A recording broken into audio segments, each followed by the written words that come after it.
Bonjour à toutes et à tous. Merci d'être parmi nous. Je vais parler lentement pour temporiser, pour laisser le temps aux retardataires de nous rejoindre. Alors, je m'appelle Laurent Simon, je suis professeur en entrepreneuriat et innovation à HEC Montréal, co-directeur de Mosaïque, le pôle de créativité et innovation à HEC. Et puis, on voit que ça rentre tranquillement. Donc, écoutez, j'espère que vous allez bien. Vous avez eu la chance de profiter un petit peu de l'extérieur. Moi, je m'étonne moi-même puisque j'ai mis un veston pour la première fois depuis des mois, probablement. Parce qu'à la maison, on ne fait pas ça, n'est-ce pas, Hugo? Ou pas beaucoup. J'ai essayé de pousser mes étudiants de MBA à porter une cravate récemment, mais j'ai été assez mal reçu. En fait. Ça va revenir, ça va revenir.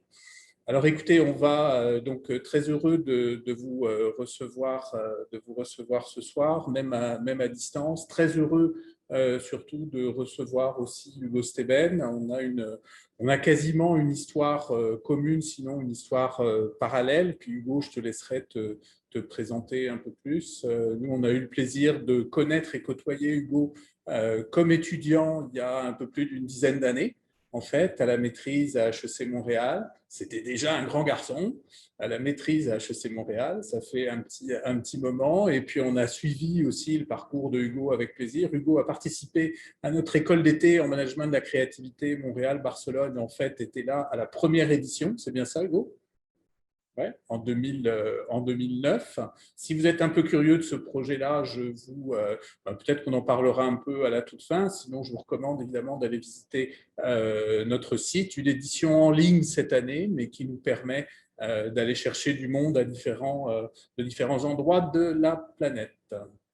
Alors écoutez, sans plus tarder, très heureux donc de recevoir Hugo Steben.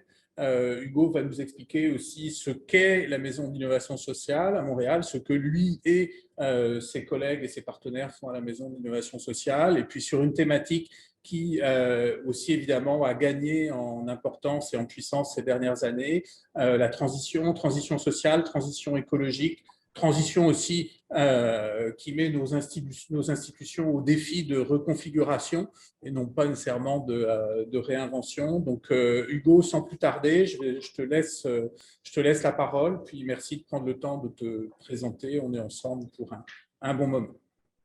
Parfait. Donc, merci beaucoup, Laurent. Merci beaucoup à toute l'équipe de Mosaïque de m'inviter. Effectivement, commencé mon MSC en 2007. Donc, mine de rien, ça fait quand même un petit bout qu'on se côtoie, qu'on se connaît. Malgré les apparences, ce n'est pas moi qui ai été l'enseignant de Laurent, mais bien l'inverse. Présentation très rapide, en fait. Quelqu'un qui s'est toujours prédestiné à une carrière en sciences jusqu'à ce qu'il se mette à étudier la études supérieure. Il réalise que c'était pas la trajectoire qui m'était prédestinée et partir un peu à la recherche de ce qui m'intéressait, la complexité, de résoudre des casse-têtes depuis que j'étais tout petit, etc.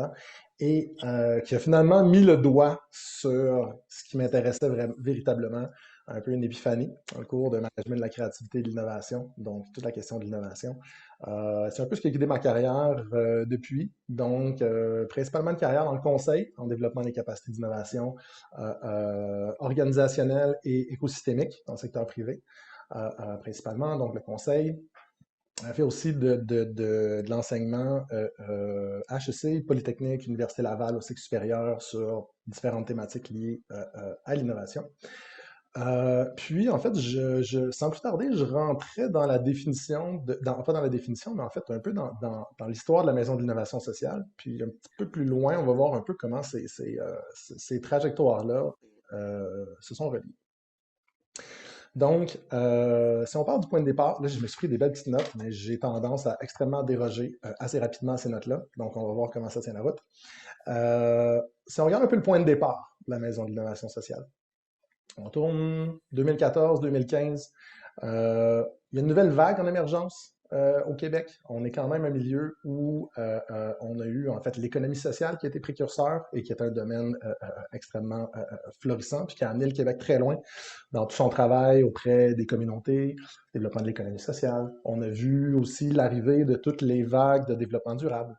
Puis 2014-2015, on commence à voir émerger un peu plus auprès des différents acteurs puis dans l'écosystème la fameuse question de l'innovation sociale et de voir en fait différentes perspectives. Donc de voir l'entrepreneuriat social, de voir la philanthropie qui s'intéresse à des approches différentes de soutenir les projets.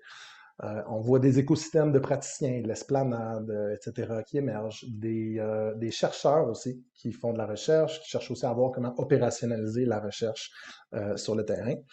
Donc, beaucoup de beaux silos qui sont en train de se solidifier, de se consolider, qui ont par contre un peu de difficulté à collaborer parce qu'ils parlent de la même chose avec des langages différents ou ils utilisent les mêmes mots pour parler de choses différentes. Et parfois des philosophies qui semblent à première vue irréconciliables. Donc, encore une fois, grosse perte, une grosse opportunité manquée que l'opportunité de collaboration. Un ensemble d'acteurs se sont mis ensemble et se sont dit, il faut voir comment est-ce qu'on est capable de changer les choses puis de créer un peu plus de convergence dans l'écosystème. Donc, est annoncé le projet de la Maison de l'innovation sociale, qui est à l'origine un projet immobilier, qui avait comme objectif, en fait, de regrouper différentes perspectives autour de l'innovation sociale et de voir comment, en se côtoyant de proximité dans les opérations courantes, dans le quotidien, on est en mesure de voir comment les acteurs pouvaient s'aligner pour l'action. Donc, projet qui est structuré, les acteurs commencent à regarder pour embaucher une direction générale. Et en fait, le directeur général de la Maison de l'innovation sociale aujourd'hui, Patrick Dubé, se fait approcher pour gérer ce projet immobilier-là. Et il revenait avec une série de constats, en fait. Une série de constats qui disaient, ben, en ce moment, autour de la table, il manque des acteurs qui sont hyper importants, qui sont les usagers, les citoyens, les communautés, ne sont pas présents autour de la table en ce moment. C'est un domaine d'institution qu'on voit sur le terrain. Deuxièmement, la question de se dire, il ne faut pas que les innovations soient produites dans une tour d'ivoire, il faut que les innovations soient produites en conditions réelles, dans une perspective non pas centrée sur les usagers et les citoyens, mais dans une perspective qui est portée ou coportée par les citoyens. Et en fait, dernière chose, c'est qu'on ne doit pas s'aligner pour l'action, on doit s'aligner par l'action. On doit voir comment est-ce qu'à travers des expérimentations, des collaborations, des fois anecdotiques, tactiques, etc., on est en mesure d'apprendre davantage à se connaître, de voir les affinités, puis tranquillement commencer à créer de la convergence par cette mise en action-là. Les plus perspicaces d'entre vous qui connaissent les démarches de Living Lab, ils verront certaines inspirations dans les constats qui ont été faits. Donc, sa candidature n'a pas été retenue. Puis, un mois plus tard, il s'est fait rapprocher par le groupe pour dire finalement, ce que tu nous as mentionné nous a beaucoup intéressés. On aimerait te donner 3 mois pour prendre un plan de match, puis voir dans quelle direction ça va. Donc, ce qu'il a accepté. Et là où je rentre dans l'histoire, en fait, en tant que vice-doyen de la Maison de l'innovation sociale, Patrick est venu me voir et m'a dit, on vient de se faire engager pour un projet un peu fou. Essayer de pondre une vision autour des constats qui sont sur la table en ce moment. On a 3 mois pour le faire. Au pire, dans 3 mois, on se trouve un autre job. Est-ce que ça te tente? Moi, j'étais associé dans une boîte de conseil. On avait un bureau à Montréal, un bureau à Paris, à peu près une cinquantaine de personnes sur les 2 continents au total. Et histoire courte, en fait, 28 jours, jour pour jour, mes actions étaient vendues et j'ai débarqué au bureau sur la rue Sainte-Catherine avec Patrick à avoir 3 mois pour essayer de trouver un plan. Donc, on est allé sur le terrain, on a fait de la recherche, on a parlé aux différents acteurs. Et un élément qui est ressorti, là, vous allez voir, je vais zoomer in and out de ma présentation. J'ai un document pour mettre des visuels, mais pas un document pour raconter l'ensemble de l'histoire. Donc, veuillez bien m'excuser. Est-ce qu'on voit bien l'écran en ce moment? Thumbs up? On est bon? Et en fait, ce qu'on s'est rendu compte, c'est que on voyait, en fait, il y avait des acteurs sur l'ensemble de la chaîne de valeur de l'innovation sociale, mais qu'on se rendait compte, c'est qu'il y avait beaucoup d'enjeux entre les phases du processus et il y avait une zone particulièrement sensible, qui est nous ce qu'on appelle la vallée de la mort.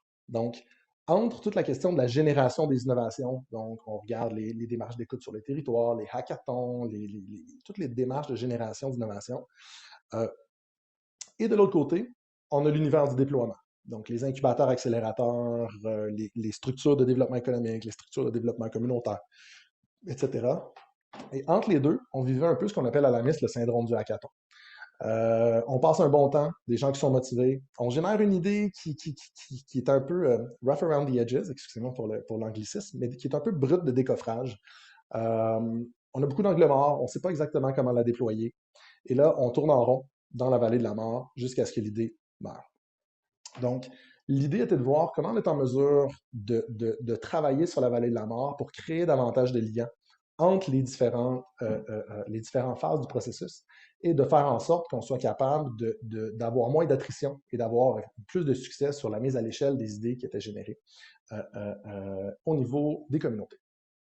Donc, s'en suivit à peu près 2 ans d'expérimentation à la MIS. On a été en expérimentation quand même assez intensive.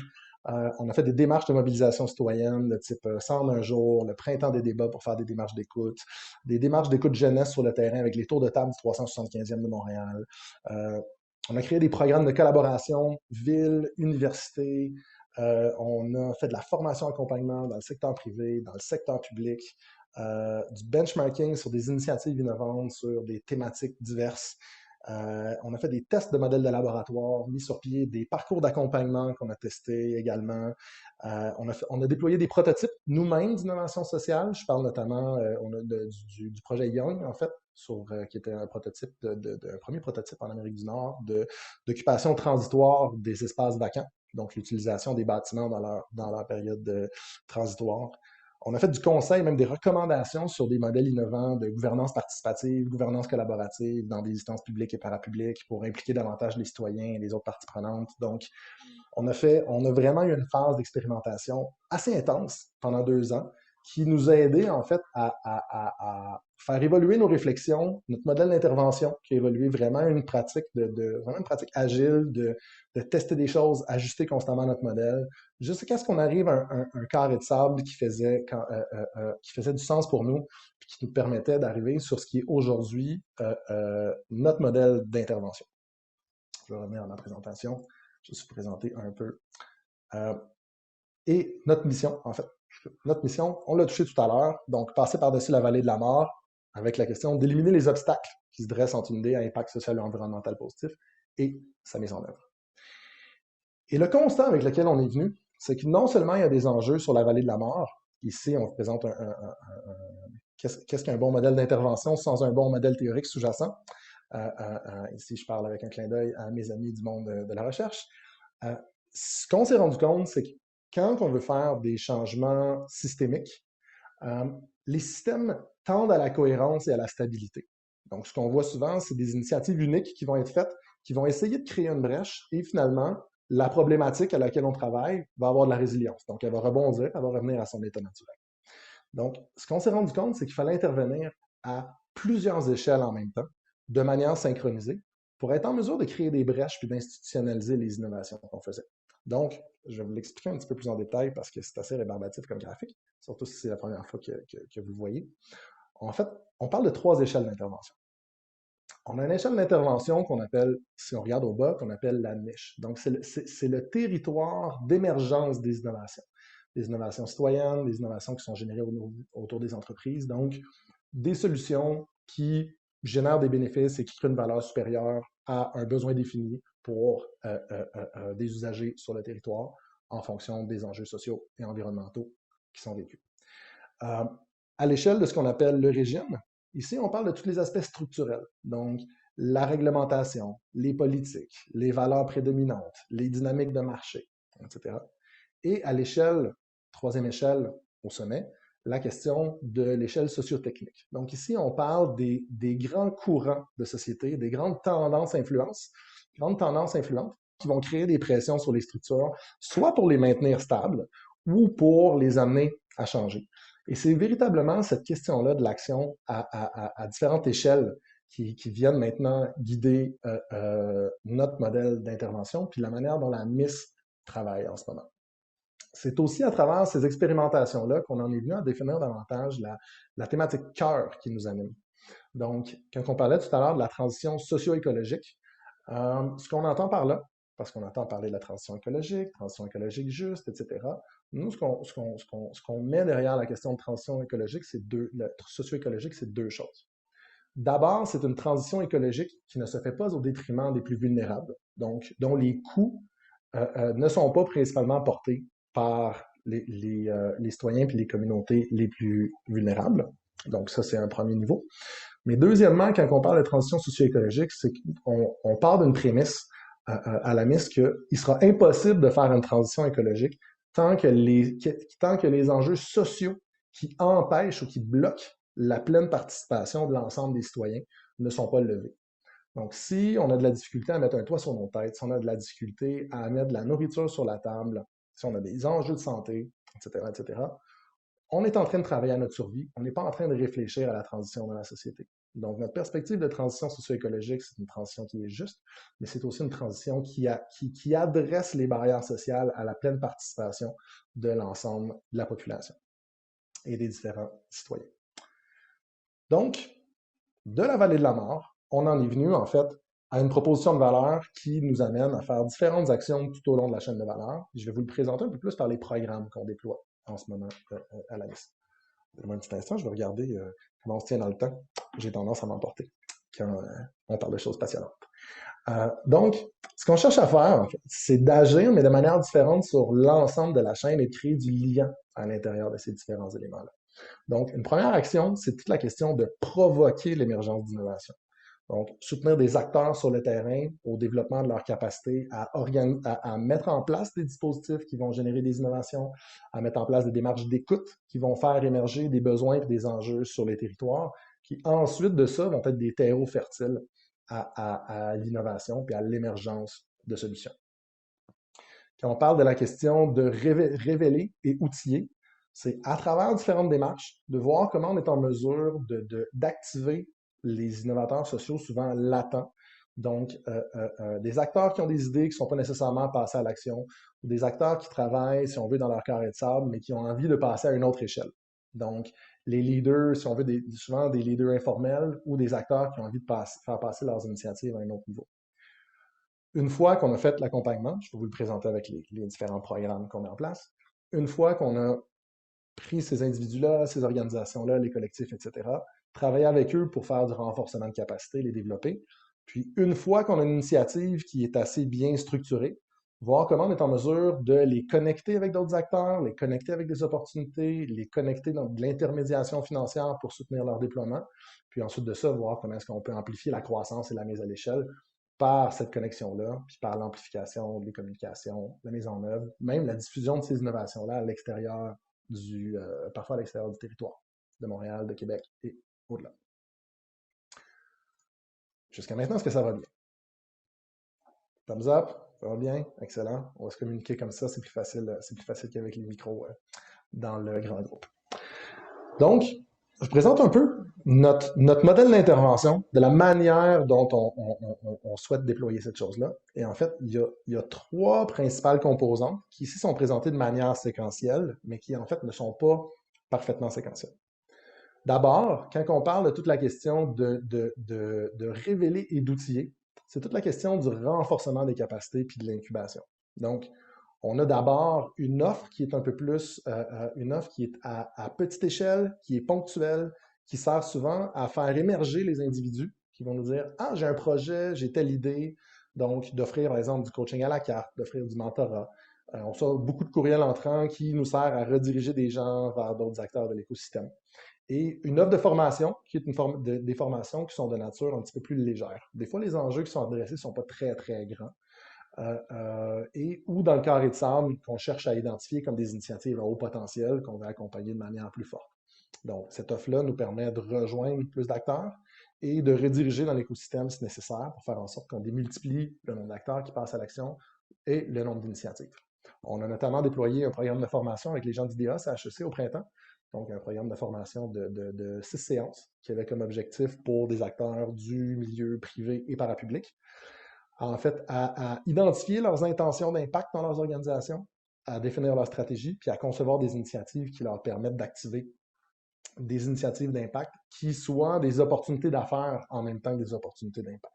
Donc, de briser le paradigme performance économique ou impact en l'abordant par une lunette performance économique par l'impact.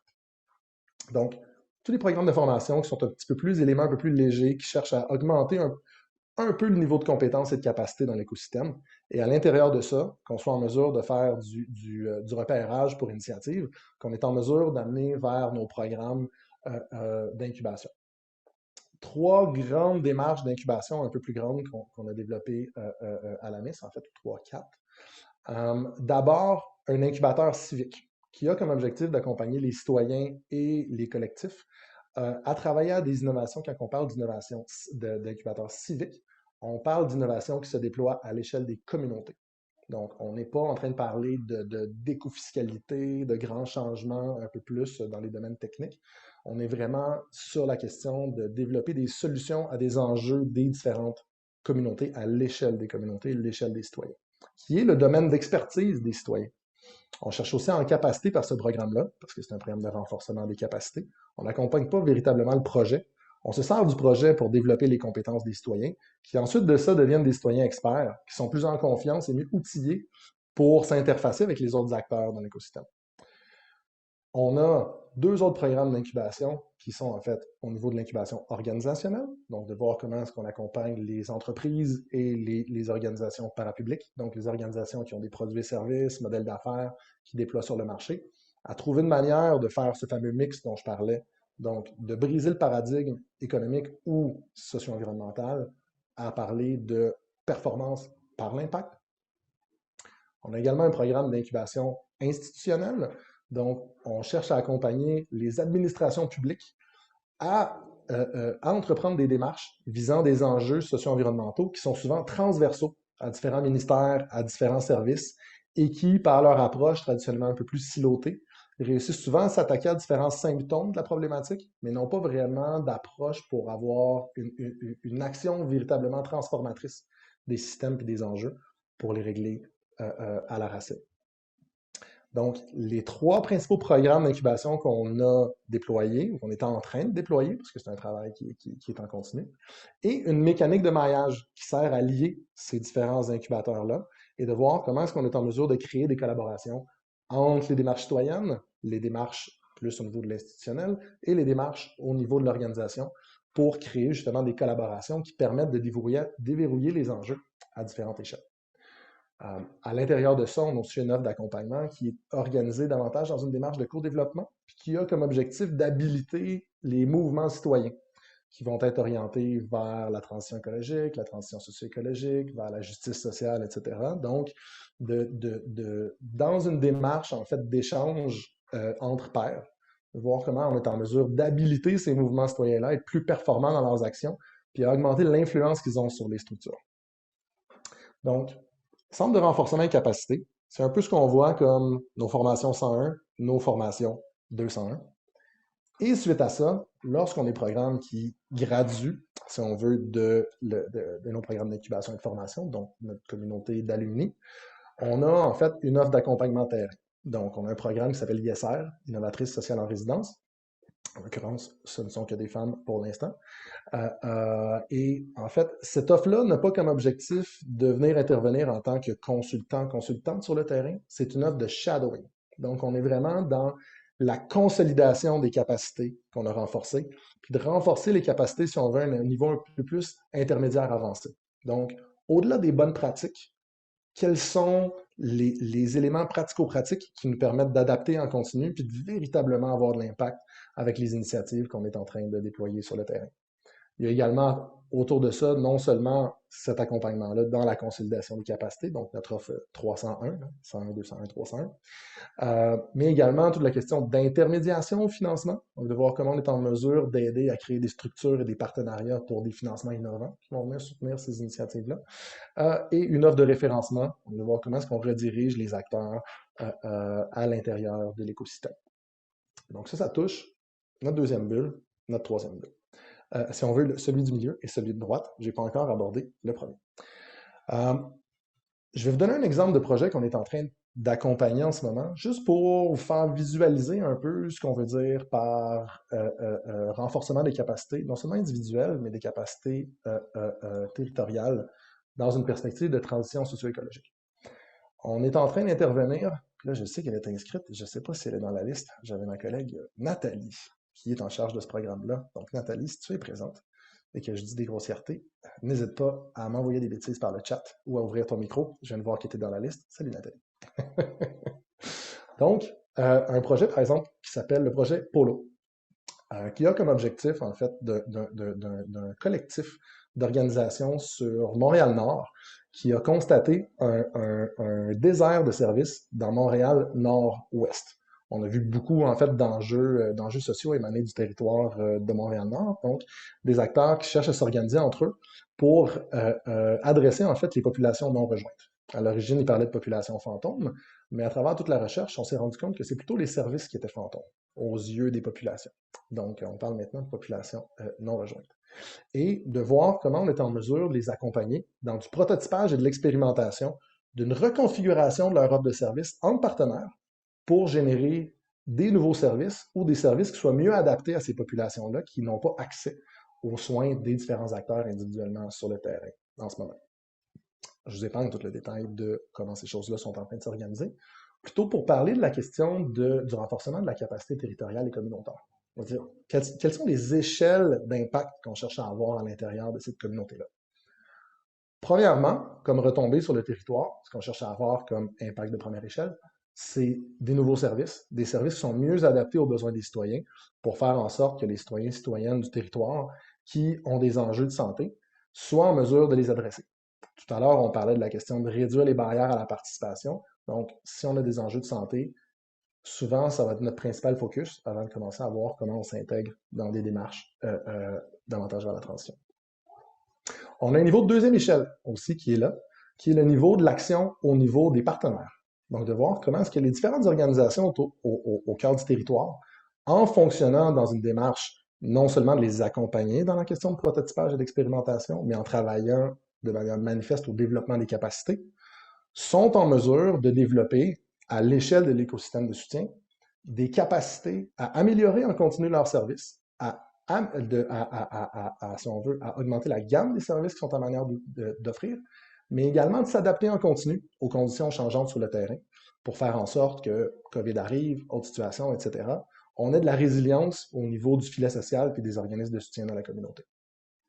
On a également une démarche qui est en train de se déployer dans Montréal-Nord qui s'appelle Ville participative, qui s'inspire de Participatory City, qui a comme objectif de déployer des infrastructures sociales participatives pour développer la culture de participation et le sentiment d'agence des citoyens, d'être en mesure de rentrer dans des démarches de co-création, pour qu'éventuellement on soit en mesure d'intégrer les usagers et les citoyens à même les efforts d'innovation et de co-création et d'adaptation des services en continu. Donc, on a une échelle de répondre à des enjeux sociaux pressants auprès de différentes personnes qui les aident dans l'émancipation. On a une deuxième couche qui est en créant une capacité d'adaptation et d'innovation au niveau des acteurs sur le terrain, à constamment renouveler la manière dont ils livrent les services et l'offre de services. Et on a une troisième couche qui est de créer de la capacité chez les citoyens à s'interfacer dans les démarches d'innovation pour qu'ils puissent participer à la co-création puis au co-portage d'initiatives qui répondent véritablement à leurs besoins. Donc, un exemple parmi tant d'autres, on a plein de projets très, très cool à la MIS. J'espère que celui-là vous branche autant que moi. Et j'espère que cette explication-là vous aide un peu plus à comprendre cette question-là d'action systémique et d'action à différentes échelles qu'on essaie de synchroniser pour créer de la capacité, non seulement chez les individus, mais dans les territoires. Donc, ici, on parle de notre offre qui est un petit peu plus, ou notre proposition de service qui est un peu plus linéaire. Mais si on regarde la colonne qui se trouve complètement à gauche, donc, on a ce qu'on appelle la R&D sociale. Il n'y a pas seulement des enjeux de renforcement des capacités dans les différentes communautés dans lesquelles on va interagir, il y a également des obstacles de nature plus structurelle. Et c'est ici qu'entrent en jeu nos démarches qui cherchent justement à travailler sur ces éléments plus structurels-là. Donc, on a des labs d'innovation financière qui cherchent à tester, par exemple, on a ce qu'on appelle le Future Economy Lab qui est en place, le Civic Capital Lab, donc de voir comment est-ce qu'on est capable d'innover pour créer des nouveaux modèles de financement, puis pour libérer la force du capital et de voir comment on est en mesure de financer des initiatives dont le rendement n'est pas que financier. Donc, de voir comment potentiellement on peut monétiser ou identifier et capturer la valeur de différentes retombées qui sont générées sur la société, puis de voir comment on peut aligner des flux de capitaux pour soutenir ces innovations-là. On peut parler, par exemple, de bons de résilience. On peut parler de modèles financiers, non pas pour soutenir des startups du climat, mais de mettre en place, de financer la mise en place d'un écosystème d'économie du climat à l'échelle du territoire. Donc, différents modèles de R&D. Si vous voulez avoir plus de détails, vous pouvez aller sur notre site web, on a toujours plein de communications sur ces choses-là. On a des laboratoires d'innovation réglementaire. Donc, on a par exemple la démarche d'ILICER en ce moment qui est en train d'être faite avec la Ville de Montréal et plusieurs partenaires dans le cadre du défi des villes intelligentes qui a été remporté par la Ville de Montréal à l'échelle fédérale. Donc, d'essayer de voir comment est-ce qu'on est en mesure de revoir la manière dont les administrations publiques créent la réglementation et de voir comment on est en mesure de créer des espaces d'innovation de réglementation où les usagers et les citoyens sont en mesure de s'interfacer. Jusqu'à maintenant, les démarches d'innovation réglementaire étaient davantage des démarches d'expertise, où on voyait des juristes, des gens du milieu politique, des gens des domaines légaux travailler sur cette réglementation-là, mais de voir que des fois, ces réglementations-là n'étaient pas nécessairement adaptées ni dans leurs résultats, ni dans l'expérience de vivre le règlement par les citoyens. Donc, autre démarche qui est en train d'être mise en place. On a des laboratoires qui vont regarder, par exemple, au niveau des infrastructures ou des interventions dans les milieux ruraux. Donc, des démarches qui sont un peu plus sur l'adoption de solutions. Je vous présente un exemple. On travaille sur un projet qui s'appelle l'Acadilab. Et ce qu'on se rend compte, c'est que de plus en plus, avec les pratiques agro-environnementales, il y a un épuisement de ce qu'on appelle les terres noires. Donc, c'est les terres arables de haute qualité. Et par l'utilisation de pesticides, par l'agriculture intensive, ces terres noires-là sont en train de se réduire. Et à partir du moment qu'elles disparaissent, les terres perdent énormément de leur valeur et ne deviennent plus les terres qui sont nécessairement performantes. Il y a beaucoup de recherches qui a été faite, mais cette recherche-là ne percole pas au niveau des agriculteurs sur le territoire. Donc, on a une démarche de laboratoire, de Living Lab en ce moment, qui se passe dans le bassin versant de l'Acadie, donc en Montérégie, qui a comme objectif d'explorer l'adoption des solutions, puis de voir comment on peut faciliter l'adoption des solutions par les agriculteurs et de déployer ces initiatives-là. Ce laboratoire-là est en train d'être couplé avec un laboratoire d'innovation financière pour voir comment on est en mesure de déployer des mécanismes financiers qui puissent servir la transition des pratiques vers des pratiques régénératives chez les agriculteurs. Donc, toute cette question-là de voir comment, avec la R&D sociale, on est en mesure d'adresser des obstacles plus structurels liés à l'adoption, liés à des enjeux de réglementation ou la manière dont la réglementation se fait, des modèles financiers qui sont plus adaptés à valoriser les projets qui n'ont pas qu'une rentabilité financière, mais qui ont également une rentabilité socio-environnementale. Et ces démarches de R&D-là se mettent en fait en dialogue avec nos autres programmes. Donc, en fonction des enjeux qui sont vécus à l'intérieur des programmes d'incubation et d'accompagnement, on est en mesure de faire émerger des cas qui peuvent nourrir les laboratoires. Et à l'inverse, quand on entre en fait d'expérimentation sur les laboratoires, on a un terreau hyper riche d'une grande diversité de projets qui peuvent devenir des terrains d'expérimentation ou des milieux preneurs pour ces innovations-là et qui nous permettent de les tester. Donc, on a véritablement ce dialogue-là entre les différentes structures qui sont ici. Qu'est-ce que j'ai dans la suite des choses? Voilà. Ouais, on peut poursuivre dans ce qu'on cherche à créer. Puis je peux peut-être vous parler des tensions. On est où dans les temps? 35, on est bon. Patrick m'avait parlé d'un 45 minutes. Donc, dans 10 minutes suivantes, je présente ces trucs-là assez rapidement. Donc, qu'est-ce qu'on cherche à générer au niveau de la MIS, en fait, en termes d'impact? Ce qu'on cherche à générer sur les impacts à court et moyen terme, en fait, c'est d'abord, je vais vous les lire à l'écran, c'est un peu plate, mais des collectifs d'innovation qui sont en mesure de se former, de s'auto-organiser et de se reproduire sur les territoires et qui deviennent des terreaux d'innovation. Donc, cette question-là, de faire de l'écoute, de générer des innovations. On cherche à générer également une grande quantité puis une diversité de solutions sur le territoire qu'on est en mesure de tester, qu'on est en mesure de caractériser, d'évaluer et qu'on peut potentiellement transférer d'un territoire à l'autre. Donc, ça nous donne un bassin d'innovation assez intéressant avec lequel on peut jouer. On va être en mesure d'accompagner les gens à définir des stratégies de déploiement sur ces innovations-là. Donc, différents modèles de stratégies de déploiement en fonction de la complexité, de l'écosystème de soutien à mettre autour, des différentes stratégies de déploiement qui permettent le déploiement de l'initiative sur le terrain. Une de ces approches-là, notamment, ce qu'on va voir, c'est des nouvelles entreprises sociales qui sont créées, des projets qui sont déployés au sein d'entreprises existantes, également de voir des institutions publiques puis la société civile qui s'adaptent et qui accroît son agilité et son adaptabilité pour faire en sorte de faciliter le passage de ces innovations-là. Donc, tout à l'heure, vous vous rappelez, on parlait des 3 différentes échelles d'intervention.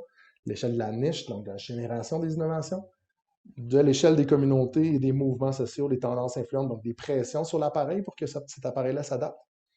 À travers nos programmes, notamment d'incubation institutionnelle et organisationnelle, d'augmenter l'adaptabilité du régime et de voir comment on peut créer des brèches ou des fenêtres d'opportunité de manière plus facile pour faire en sorte que ces innovations-là viennent s'institutionnaliser ou viennent être mises à l'échelle puis deviennent pérennes et transformatrices pour notre société.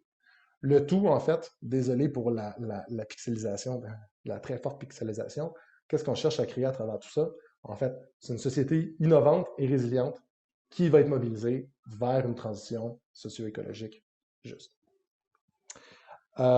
Différentes tensions qui viennent, là, je vais fermer ma présentation, différentes tensions, en fait, qui viennent autour d'un modèle comme celui-là.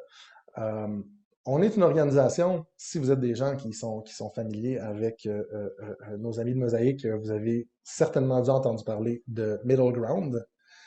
Donc, nous sommes, par sa définition, je pourrais me faire challenger par Laurent et Patrick si ce n'est pas le cas, mais une organisation qui se veut être une organisation intermédiaire.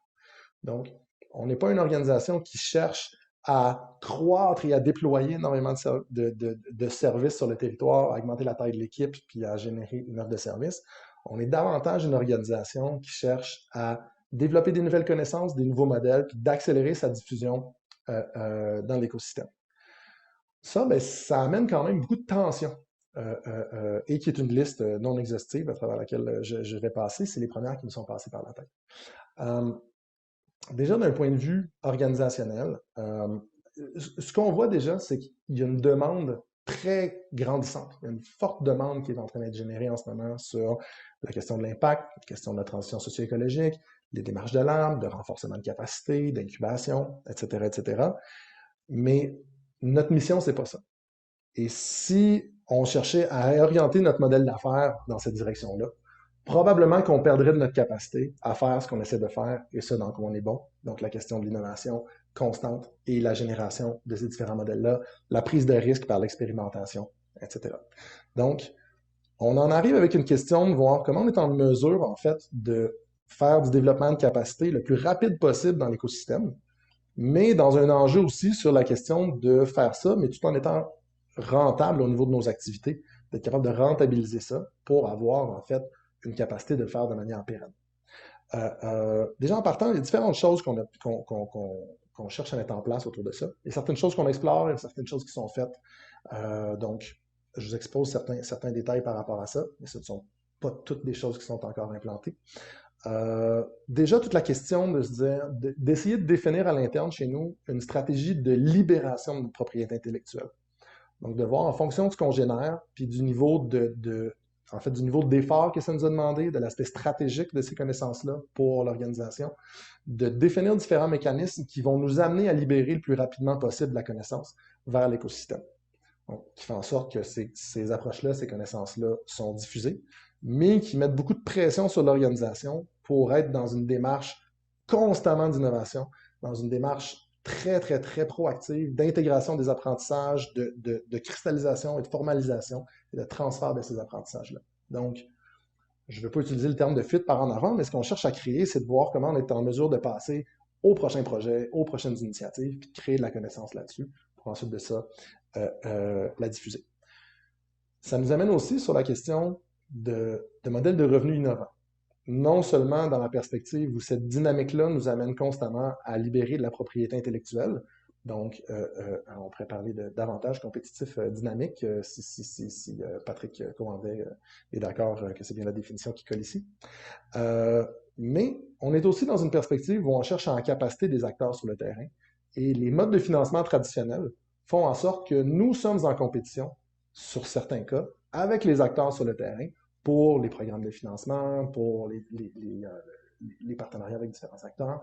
Donc, de voir comment on est en mesure, nous-mêmes, d'essayer d'innover sur les modèles de financement qui viennent soutenir nos activités pour essayer de ne plus avoir cet enjeu de compétition potentielle-là sur les financements. Un autre grand enjeu là-dessus, c'est que dans toute la question de la connexion, ça nous demande d'avoir des réseaux qui sont très élargis et très diversifiés dans lesquels d'être en mesure de connecter. Donc, au niveau de notre équipe, on a quand même une grande diversité au niveau des gens qui sont des gens qui ont été, par exemple, dans les domaines philanthropiques et qui connaissent le réseau, les codes philanthropiques et qui sont confortables à interagir avec ces acteurs-là. On a des gens qui ont davantage une expérience du milieu communautaire. On a des gens qui ont une expérience du domaine de la recherche, des gens qui ont une expérience du domaine privé. Donc, de voir comment, même à travers notre petite équipe, mine de rien, je vous dis tout ça, ça fait 4 ans qu'on existe et on est 12 personnes. Donc, on est quand même une petite organisation qui en fait beaucoup. Donc, cette question-là, de voir comment on est en mesure d'entretenir et de déployer des réseaux élargis qui nous permettent de créer des connexions qui sont souvent improbables entre les différents acteurs. On a à l'interne ce qu'on appelle un principe de collaboration radicale. Donc, de voir comment on est en mesure d'amener des gens autour de la table qui ne se connaissent pas, ou même qui se connaissent, mais après avec des préavis, des fois des présupposés négatifs, et de les amener autour de la table, de trouver des zones de collaboration, puis de les amener à collaborer sur les différents projets. Un autre élément aussi qui est assez particulier, c'est toute la question de la diversité des projets à l'interne qu'on adresse. Comme j'en ai mentionné quelques-uns tout à l'heure, on touche de la mixité dans les quartiers, on touche de l'inégalité dans les milieux de travail, on touche la transition écologique à l'intérieur des quartiers, on touche des services de santé dans des communautés. Je pourrais vous en nommer. Je vous invite à aller voir sur notre site web la composition des projets des cohortes de notre incubateur civique. Ça va vous donner un peu une idée de la diversité des projets qu'on accompagne. C'est une approche qui, en fait, qui est très enrichissante, mais qui nous demande... bonjour Alexandre. Merci pour le message dans le chat. Ça fait longtemps qu'on s'est vu. Où j'en étais? Oui. Donc, qui nous demande, en fait, de voir comment on est en mesure, justement, de déployer des offres qui nous permettent de mobiliser des partenaires qui ont des connaissances dans ces milieux-là. Donc, encore une fois, d'avoir des offres qui ne sont pas strictement des offres qui sont livrées par la MIS, mais qui sont livrées en partenariat avec d'autres acteurs, mais aussi la question de diversité des expertises dans l'équipe. On est également dans une perspective où on est dans des domaines de pointe. On est souvent dans des milieux puis des domaines qui sont émergents. Donc, énormément de difficultés à faire du recrutement de ressources, à trouver des gens qui sont en mesure de nous aider là-dessus, et souvent dans un recrutement qui nous amène à regarder davantage les aptitudes que les expériences. Donc, comment est-ce que les gens sont en mesure de venir contribuer à des projets, même si ce ne sont pas nécessairement les domaines dans lesquels ils ont travaillé pendant une dizaine d'années. Donc, de valoriser non seulement les trajectoires professionnelles et académiques, mais également les expériences de vie, d'être en mesure de voir comment on est en mesure de faire une analogie entre les expériences de vie et les aptitudes qu'on a besoin de déployer à l'interne. Ça demande aussi une adaptation constante au niveau des équipes. Donc ça, c'est vraiment une question de profil d'individu, de voir des gens qui sont dans une perspective de growth mindset, si on veut, des gens qui sont, qui sont passionnés par les sujets, qui s'investissent dedans. Si on regarde mon desktop d'ordinateur, dit « My obsessions make my life worse and my job better ». Je pense que c'est une bonne illustration du mindset des individus qui travaillent avec nous. Donc, c'est pas un travail qui est facile, mais c'est un travail qui est extrêmement passionnant. Et c'est un travail qui, on considère, est nécessaire. Donc, j'ai pas vraiment de grande conclusion pour cette présentation-là. Je suis allé un peu plus par le fil des idées. J'aurais peut-être tendance à m'arrêter là-dessus. On est à 17h45. Laurent m'avait parlé de 45 minutes. Donc, est-ce que c'est les périodes de questions? Patrick, Laurent, je vous passe le micro. Comment est-ce qu'on continue pour la suite? Absolument, merci infiniment Hugo. Bravo d'abord, même commentaire que Alexandre tout à l'heure. Bravo pour ce que tu fais, bravo pour ce que vous faites. Et effectivement, on ouvrirait là la table pour les questions. Donc, si vous avez des questions, n'hésitez pas. Puis sinon, évidemment, on en aura nous, pour toi Hugo, comme tu t'y attends. Donc, est-ce que vous avez des questions? Eh bien, Moi, j'aurais une question. Je ne sais pas si tu peux me lancer. Oui, Oui, vas-y, Emmanuel. allez-y. Emmanuel Hébert, bonjour. Merci beaucoup pour cette présentation-là. En fait, j'aurais une question. Vous n'avez pas beaucoup parlé du rôle de la culture ou des arts dans l'innovation. Et je me demandais comment est-ce que vous voyez le rôle que ce milieu-là, cet écosystème peut jouer, à la fois pas juste comment cet écosystème-là peut innover lui-même, parce que des fois, Mhm. c'est assez conservateur, parce que devant le risque et l'inconnu, des fois, on préfère rester dans les façons de faire, même si on sait qu'il y a 10 000 de moins à la fin que de ne pas savoir dans quoi on se lance. Mais au-delà de ça, le rôle que les artistes eux-mêmes peuvent jouer comme contributeurs, comme accompagnateurs ou le milieu culturel, parce qu'on sait qu'ils ont souvent quand même une espèce de préscience, un regard critique. Puis c'est ça, j'ai pas eu l'impression qu'ils faisaient partie de l'écosystème, mais je voulais juste vous entendre là-dessus. Très bonne question. D'abord, c'est un sujet qu'on a à l'interne à la MIS de manière assez récurrente. Je ne suis pas le porteur de ces plus grandes discussions enflammées, malgré que j'essaie d'y participer le plus possible. Mais le rôle de l'art, c'est quelque chose auquel on croit pour cette transition-là, pour le déploiement des initiatives. Parce qu'en fait, si on regarde la plupart des révolutions qui sont créées sur la planète, les révolutions sociales, etc., les aspects symboliques de l'art, donc la capacité de symbolique de l'art, a toujours été un vecteur qui a accéléré ces changements-là. Je peux donner des exemples. En fait, on est en train de, en fait, on a incubé deux différents projets qui sont des projets véritablement d'art, mais pour lesquels l'art est un objectif vers quelque chose de plus grand. Notamment, on a accompagné un projet qui s'appelle en fait un laboratoire de co-création avec l'école Les Muses. Donc, je ne sais pas si vous connaissez l'école Les Muses, qui travaille avec des populations en fait vivant avec handicap, et d'essayer de voir comment on était en mesure, en fait, une réflexion qu'on avait avec les gens, puis qui a un peu mené qui nous a amené, en fait, qui les a amenés dans nos programmes d'incubation, c'est la question de se dire, plutôt que d'essayer de rattraper les actifs, les performers, excusez-moi, là, les artistes vivant sans handicap dans les pratiques qu'eux, ils font, comment on est en mesure de voir les pratiques singulières que les personnes en situation de handicap peuvent avoir et de créer une expérience, en fait, d'en créer un lab de co-création où on mixe des artistes en situation de handicap avec des artistes sans situation de handicap, de venir voir comment on est en mesure d'influencer la production artistique et de voir comment on est en mesure de faire en sorte qu'on normalise davantage et qu'on valorise la contribution des artistes vivant avec un handicap sur les scènes, non seulement comme une finalité, mais comme étant une vitrine de normalisation des personnes vivant avec un handicap dans la société plus large.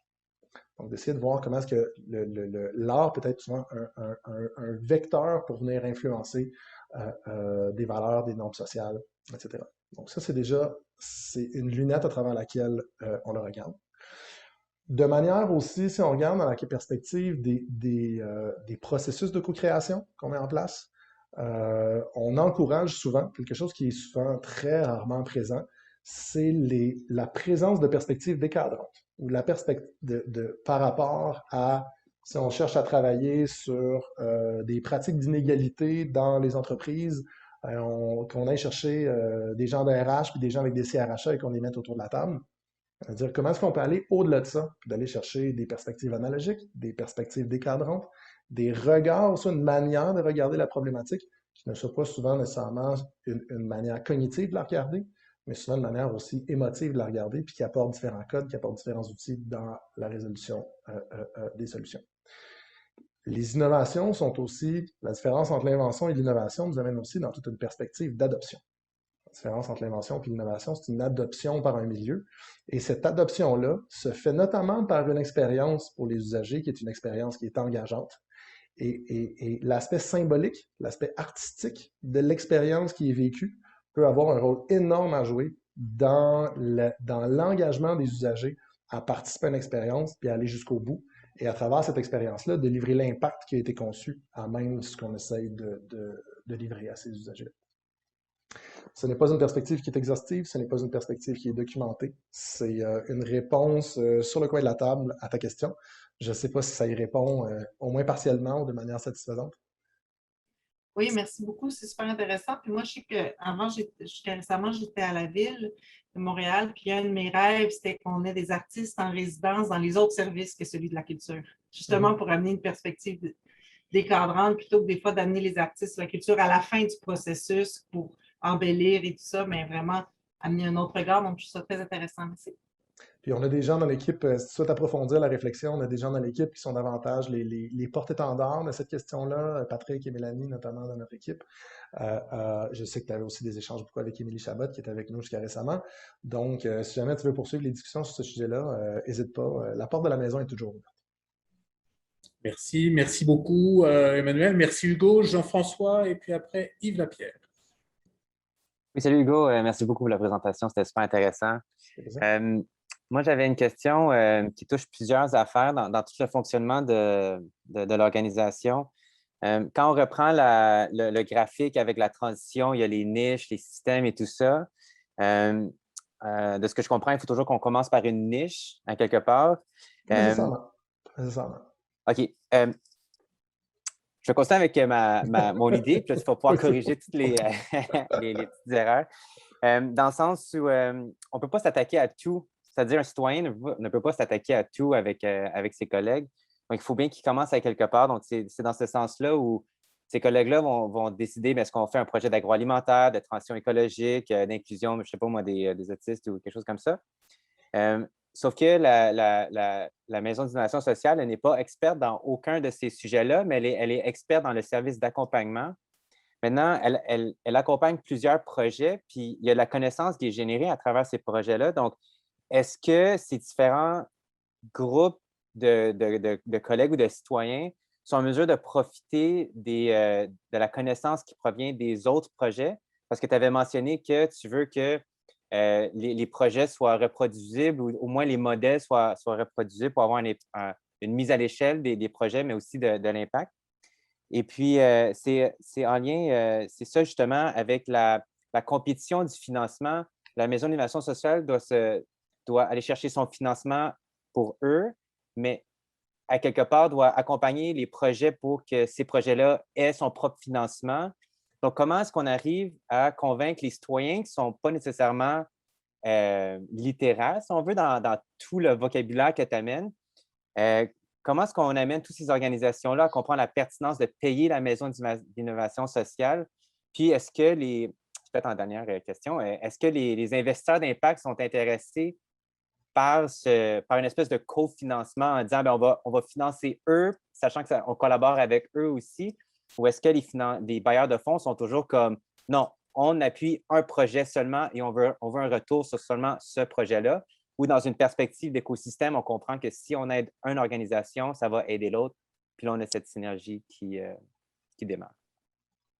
Beaucoup de questions. Je vais essayer de les traiter en séquence. Si j'en oublie, tu m'en rappelles. D'abord, la question de la pollinisation au niveau des connaissances. La pollinisation croisée, l'accès aux différentes connaissances. En fait, il y a des rapports d'évaluation, des rapports d'apprentissage, des guides de pratique qui sont produits pour pratiquement l'ensemble de nos programmes et qu'on cherche à diffuser pour que les gens puissent apprendre de ces différentes pratiques-là. Notamment, là, on a un rapport qui est super intéressant qui était sorti sur le LANVA auquel vous pouvez accéder, sur un laboratoire, en fait un living lab sur l'autonomisation des aînés. Et si vous pouvez faire des recherches, vous pouvez aller sur notre site, il y a différents rapports et la documentation qui est là. Au niveau de la documentation sur la question des projets, l'enjeu, c'est que ce n'est pas nécessairement une documentation. Souvent, ce qui est codifiable et transmissible n'est pas la connaissance tacite. C'est la connaissance explicite qui est souvent pas... C'est une série de bonnes pratiques, mais c'est souvent pas ce qui va faire en sorte que ça va fonctionner ou pas. Vraiment, plus les éléments d'adaptation, les tensions qu'on a résolues, l'évolution du projet en fonction des opportunités, etc. Donc, toute la connaissance tacite est principalement une connaissance qui se situe au niveau, en fait, des individus qui ont participé à cette expérience-là. Donc, on a déjà regardé des opportunités à travers une plateforme numérique, etc., de voir comment on pouvait tendre vers la codification des initiatives. Maintenant, notre approche est beaucoup plus une perspective d'orienter vers les gens qui ont porté ces initiatives-là et qui ont l'expérience. Donc, ils sont en mesure de vraiment rentrer un peu plus dans c'est quoi les erreurs qu'on a fait, comment est-ce que déroger à certaines bonnes pratiques a été une piste pour le succès pour nous. L'enjeu de l'innovation aussi, c'est beaucoup la question de l'adaptation au contexte. Donc, de regarder quelque chose qui a fonctionné sur un territoire X et de réappliquer cette recette-là sur un autre territoire ne sera pas nécessairement gage de succès. Fait que c'est tout cet enjeu-là de la connaissance tacite qui devient extrêmement difficile à codifier dans ses moindres détails, puis dans véritablement les éléments qui vont faire la différence entre un succès et un échec. Question du financement. Donc, la Maison de l'innovation sociale, en fait, deux différents types de financement. On a la chance d'avoir des financements à la mission, notamment des financements qui nous permettent de faire nos activités davantage de R&D. Donc, c'est pas des avantages qui sont, c'est pas des activités qui sont rentabilisables directement. Donc, souvent, pour être en mesure de faire de la R&D, ça prend des investissements chez des acteurs qui voient une valeur plus grande à ces activités de R&D-là. C'est une chose. L'autre chose, c'est les financements de projets. Donc, chaque projet doit être ficelé de manière indépendante et idéalement autonome financièrement au niveau de l'organisation pour essayer de faire le moins possible de ponctions sur notre financement de mission. Ensuite de ça, si on fait le lien vers les différents programmes, un petit détail dans lequel je ne peux pas rentrer tout à l'heure, mais quand on parle, par exemple, de l'accompagnement d'entreprises ou de l'accompagnement de gouvernement, la plupart du temps, ça va être des programmes où ces différents acteurs-là vont amener leur propre financement. Par contre, quand on parle par exemple de l'incubateur civique, c'est un programme qui non seulement est gratuit, mais offre des bourses de participation pour favoriser l'accessibilité pour les personnes plus vulnérables économiquement. Donc, ces différents acteurs du territoire, en l'occurrence, en fait, pour l'incubateur civique en ce moment qui est déployé à Montréal, la Fondation McConnell, la Fondation Mireille Lino Saputo, la Ville de Montréal et la BMO, donc la Banque de Montréal, qui co-investissent ensemble dans le programme pour le rendre gratuit. Parce qu'on part de la prémisse que les gens qui ont les meilleures idées, les gens qui ont la capacité, puis la connaissance d'usage, puis du territoire, ne sont pas nécessairement ceux qui ont accès aux ressources. Donc, de voir comment est-ce qu'on est en mesure de créer un programme qui génère des innovations et d'amener les porteurs de projets à un niveau où, éventuellement, eux vont pouvoir s'interfacer avec des institutions pour passer à une prochaine phase du programme. Donc, quand on parle des citoyens, des collectifs, etc., on essaie que ce soit idéalement gratuit, sinon le plus accessible possible. Ça fait 2 questions. Je ne me rappelle plus s'il y en avait d'autres dans tout le panorama de questions que tu m'as posées. Merci beaucoup. Je pense que c'est parfait. C'est vraiment parfait. Merci beaucoup, Hugo. Au pire, je t'écrirai. Merci beaucoup, Jean-François. Merci, Hugo. Une question de Yves Lapierre. Salut, Hugo. Bonjour. Écoute, tu parlais tantôt de l'importance de libérer la propriété intellectuelle. Comment gérer la protection et le partage de la propriété intellectuelle dans des contextes là, comme les vôtres qui sont assez atypiques? Est-ce que vous avez vu, par exemple, l'utilisation de copyleft ou de sciences ouvertes appliquées à ça? Comment ça se passe? En fait, on n'a pas une stratégie de propriété intellectuelle qui est comme clairement définie et qui met ces balises-là en place. On n'est pas un laboratoire pharmaceutique avec une équipe d'avocats derrière ça. Donc, c'est un des dossiers, c'est un des multiples chantiers internes sur lesquels on veut se pencher. C'est une question qui est extrêmement complexe. Donc, on n'a pas quelque chose qui est défini. On est plus dans des éléments un petit peu de cas par cas. On va avoir, par exemple, et si on regarde les éléments où on a des protocoles qui sont un peu plus poussés, c'est par exemple dans les laboratoires, dans les living labs qu'on va mettre en place, il va souvent avoir des protocoles qui vont en fait travailler à distribuer les valeurs générées entre les différents acteurs du living lab.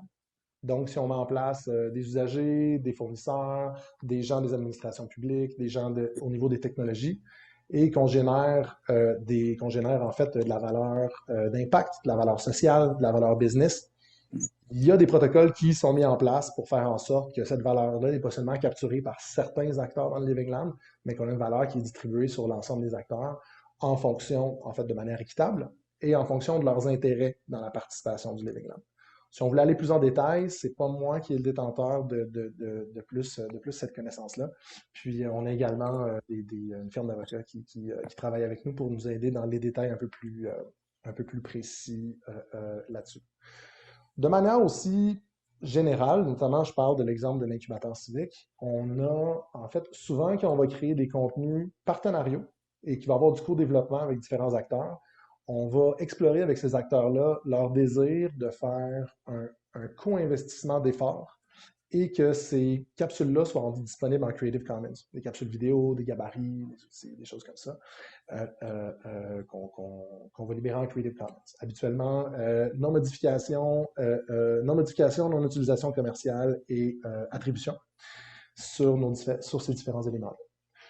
Après ça, dans les outils qu'on a, dans les rapports qu'on crée, dans les capsules, gabarits, etc., on ne se fait pas vraiment d'illusion au fait qu'il y a un marché gris de la propriété intellectuelle qui fait en sorte qu'une fois que quelqu'un l'utilise une fois, ben, c'est très possible que ça circule. Et c'est tant mieux. Et c'est tant mieux. Ça permet la diffusion des pratiques. Mine de rien, dans l'attribution aussi, ben, il y a le fait que le nom de la miss est véhiculé par la circulation de ces différentes propriétés intellectuelles-là. Donc, nous, on y trouve notre compte. Sans une stratégie qui est clairement définie dans l'ensemble de ces détails, on penche clairement plus du côté de laisser circuler la plupart des choses. Merci beaucoup. Très clair. Merci beaucoup, Hugo. Carmen, je crois que vous aviez une question un peu plus tôt, une main levée. Non, c'est passé. Est-ce qu'il y aurait d'autres questions? Il y a encore une question. Il a toujours des questions. Vas-y donc, Jean-François. Oui, Hugo, j'avais une question par rapport à la formation des employés. Il y a beaucoup de... Ils doivent être agiles à quelque part parce qu'il y a beaucoup de mouvements et tout. Est-ce que c'est... Je ne veux pas dire est-ce que c'est prenant, est-ce que c'est tannant parce que on a d'autres choses à faire, mais à un moment donné, il faut quand même faire la formation. Donc, comment est-ce que vous gardez l'indice du bonheur élevé dans les bureaux pour garder les gens engagés? Parce que dans ce que moi, je découvre, c'est que ces projets d'innovation sociale, à un moment donné, deviennent désengageants parce que les processus sont tellement lourds, même si on a une super de bonne intention, on pense que c'est facile, mais ce n'est pas. Donc, comment est-ce qu'au bureau, vous permettez vous faites la gestion, je vais dire ça, la gestion des talents, mais la gestion des talents, la gestion des connaissances, puis là, on rencontre d'autres gens, puis les citoyens ne sont pas nécessairement formés. Donc, comment tout ça, ça fonctionne? Une question. Si ma collègue Nathalie est encore là, je te fais un petit clin d'œil au passage. En fait, la réponse très simple, je suis un fan des règles de 3. Je te dirais par la passion, les résultats et la bienveillance. On a des gens qui, souvent, on a des gens chez nous qui nous ont dit il n'y a aucune formation qui aurait pu nous préparer pour être ici. On a comme un rythme à l'interne qu'on appelle le choc vagal. Et à travers, à peu près chaque employé est passé à se dire ah, c'est bien, ah, je commence à comprendre, ah, je comprends plus rien, ah, je suis un moins que rien, ah, ok, parfait, c'est bon, finalement, je suis pas un moins que rien, puis je remonte la côte, puis là, j'intègre les gars. Fait on a toujours un petit peu ce choc vagal-là chez les individus qu'on cherche à minimiser, mais qui, au bout du compte, anecdotiquement, est assez systématique. Il y a des gens qui le cachent mieux que d'autres, mais après ça, on apprend que finalement, ils sont passés par là eux aussi. Fait il y a une question de la passion. On a des gens qui sont dans une perspective d'apprentissage constante. Ça, c'est une chose. L'autre chose, le fait d'être constamment sur le cutting edge, de toujours essayer à se challenger, de pousser, du fait qu'on va chercher des gens aussi qui ont des connaissances de pointe, c'est hyper stimulant d'avoir des gens passionnés qui nous partagent les projets, qu'on essaie de comprendre davantage, des fois, on rentre quand même assez... on rentre assez profond. Là. Des fois, chez nous, on parlait de comment on réussit de passer à 30 000 pieds d'altitude, à 3 000 lieues sous les mers, sans saigner du nez à cause du changement de pression. Donc, c'est une équipe qui est très, très bonne à gérer les changements d'altitude. L'autre question, c'est la bienveillance. De voir comment est-ce qu'à l'intérieur de l'équipe, quand il y a des enjeux, quand il y a un projet qui ne va pas comme prévu, quand il y a des choses qui glissent, quand il y a des choses qui sont difficiles, moi, j'ai aucune hésitation à laisser tomber des choses pour aller aider mes collègues parce que je sais qu'ils feraient la même chose si on était dans la même situation. Puis ça s'est reproduit time and time again. Donc, je te dirais que ça, c'est les 3 éléments qui tiennent l'équipe ensemble. Après ça, on est dans un enjeu aussi, puis c'est quelque chose sur lequel on commence la miss rentre, on était dans notre enfance, dans la jeune adolescence, là, on commence à apprendre de nos erreurs tranquillement, puis on tend de plus en plus à essayer de mettre en place des infrastructures qui nous permettent d'être de plus en plus une organisation innovante. Pour être en mesure de sortir de l'enjeu où en ce moment la connaissance est incarnée par des individus qui entrent et sortent des organisations, notre objectif de plus en plus, c'est de voir comment on peut l'institutionnaliser, cette connaissance-là, puis la diffuser au sein de l'équipe, soit par de la documentation, formalisation, puis d'accès à des modules de formation qu'on crée à l'interne et qu'on veut éventuellement rendre disponibles à l'externe. Mais nos premiers usagers sont souvent les employés, mais aussi de créer des structures qui nous permettent non seulement de gérer le stock de connaissances, mais le flux de connaissances. Donc, de voir comment est-ce qu'on fait en sorte qu'on partage le plus rapidement les connaissances dans l'équipe, puis qu'on y a accès très rapidement aux besoins. Par exemple, dans un projet la semaine dernière, ma collègue Nathalie, la semaine dernière, il y a 2 semaines, son équipe avait des questions sur le prototypage. Moi, c'est quelque chose que je maîtrise davantage. Donc, bing bang, j'ai pris 2-3 diapos, j'ai monté ça ensemble. On s'est rencontrés un matin, 2 heures. Je leur ai partagé les outils, les conseils pratiques, etc. L'équipe l'a appliqué, ils font de la rétroaction, on commence à fonctionner. Là, on va former un petit package de formation avec les gens avec les employés internes comme premiers usagers. Et éventuellement, quand on va avoir itéré, puis on va être en mesure de le stabiliser, puis qu'on va avoir quelque chose de solide, de voir comment est-ce qu'on peut le diffuser à l'externe par la suite. Donc, c'est un peu les mécanismes qu'on met en place. Mais c'est pas facile. Honnêtement, là, comme je disais tout à l'heure, là, our obsessions make our lives worse, but our job better. Je pense que c'est une expression qui est assez symbolique du travail, du travail à l'interne. Merci beaucoup, Hugo. Je pense que tu as chauffé la salle, parce qu'on a 3 questions en rafale. Patrick, Carmen et puis Lise, s'il vous plaît. Vas-y, Patrick.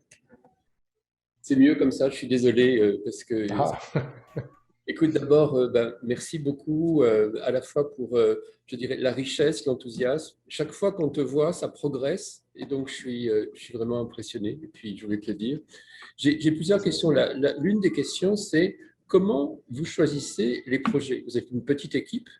Comment vous arrivez à choisir un projet et vous focaliser sur un projet? Si moi, je viens avec un projet, par exemple, j'ai dans la tête qu'aujourd'hui, il y a des espaces de bureaux qui sont inoccupés, que c'est une réserve incroyable d'innovation sociale. Est-ce que je viens avec ce projet? Je vais t'intéresser. Comment ça se passe? Et puis ma deuxième question, c'est vous faites évidemment des interactions entre différentes parties prenantes. C'est quelque chose qui réclame d'être physiquement souvent présent. Comment vous avez fait pendant le Covid pour arriver à mettre les gens ensemble, ce qui n'est pas facile du tout? Voilà mes 2 questions. Mais sinon, bravo. Premièrement, merci. J'ai eu des bons maîtres à penser. Ça aide beaucoup. Ça aide encore beaucoup. Donc, ça, c'est la première chose. La deuxième chose, sur la question de la sélection des projets. Jusqu'à maintenant, en fait, on a une approche qui était extrêmement opportuniste et qui était beaucoup dans le dialogue entre les membres de l'équipe. Donc, d'essayer de voir est-ce que c'est quelque chose qui nous permet de tester un modèle qu'on a envie de tester. Est-ce que c'est quelque chose qui nous permet d'être game changer, de créer quelque chose qui n'a pas déjà été créé dans le milieu? Jusqu'à maintenant, ça a été beaucoup sur l'intuition, l'opportunisme, le dialogue entre les membres d'équipe. Donc, si on veut, notre vision de ce qui est stratégique dans notre compréhension incarnée de notre mission. On est en train de travailler, d'ailleurs, avec ma collègue Nathalie, sur la question de formalisation du processus d'évaluation des opportunités pour, justement, dans cette phase où on a appris de nos erreurs, apprendre de ça, puis d'être un peu plus discriminant, puis d'être un peu plus ciblé sur la manière dont on fait les choses. Mais au bout du compte, un processus, c'est une simplification de la réalité et vient souvent nous amener à poser des regards sur certains paramètres, mais qui ne représentent pas l'entièreté de la réalité. Donc, c'est sûr que dans le cadre de notre travail de formaliser des processus, on a quand même une ligne directrice qu'on cherche à suivre, qui est un processus qui doit être encadrant, mais qui n'est pas un processus qui doit être prescriptif, ou que ce n'est pas le processus qui décide, mais beaucoup plus à nous aider à être plus efficient dans la manière dont on regarde les différents angles autour du projet. Donc, voilà un peu la réponse. C'est aussi un enjeu qui crée beaucoup de problèmes, beaucoup de pression, je dirais, sur l'équipe. Le fait que, je me rappelle quand on était, en fait, Patrick, moi et le cœur de l'équipe au début, on est parti dans une perspective entrepreneuriale de dire, on va démarcher plein d'opportunités parce que c'est sûr qu'elles ne lèveront pas toutes. Et là, finalement, qu'est-ce qui s'est passé? Ben, elles ont toutes levé. Donc, ils ont créé énormément de pression sur l'organisation, une pression de livraison sur ces différents projets-là. On cherche à diminuer ça. Une autre chose aussi qu'on va tendre à faire, c'est de voir comment on peut faire converger les opportunités. Donc, des fois, une opportunité ne sera peut-être pas nécessairement intéressante en elle-même, mais comment est-ce que combiner à une intention d'un acteur qu'on connaît, un intérêt d'un autre acteur qui nous a signifié cet intérêt-là, des lignes directrices d'acteurs qui n'ont pas manifesté leurs intérêts, mais qu'on sait qu'ils seraient potentiellement intéressés. Comment est-ce qu'on est capable d'aligner ces différentes opportunités-là? Puis dans un projet, on crée de la valeur à travers plusieurs opportunités au sein d'un même projet. Ça, c'est la deuxième question. La troisième était... COVID. COVID. En fait, en n'ayant pas le choix, en n'ayant pas le choix, en fait, je pense qu'on est beaucoup de gens aussi, on a une forte culture sur le design du service et sur l'expérience non seulement l'expérience des solutions, l'expérience des programmes. Donc, de voir comment est-ce qu'on crée on ne sera pas en mesure d'avoir des gens qui vont passer sur l'entièreté d'un parcours ou qui vont se rendre jusqu'au bout d'une solution si l'initiative n'est pas engageante.